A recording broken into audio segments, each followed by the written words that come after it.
चरानिया लगानी लगानिया माई के चरानिया लगानी लगानिया चितवे चोरावेला चकोरवा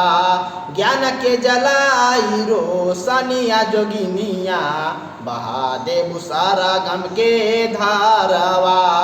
ज्ञान के जलाई रोशनिया जोगिनिया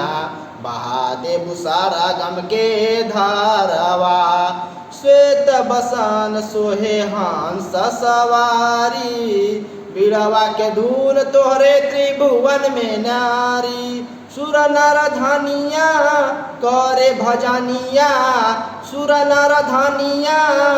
करे भजनिया सृष्टि के सृजन हरवा ज्ञान के जलाई रोशनिया जोगिनिया बहा देबू सारा गम के धारवा ज्ञान के जलाई रोशनिया जोगिनिया बहा देबू सारा गम के धारवा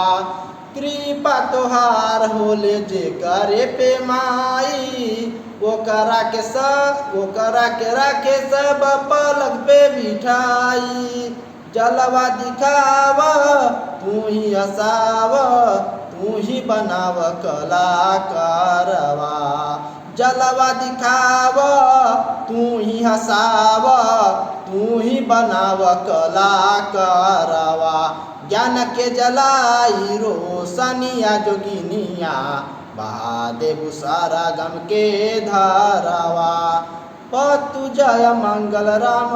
धार स्वर्ग छाए कवि भैया लाल माई के बगिया सजाए फूल चंदमनिया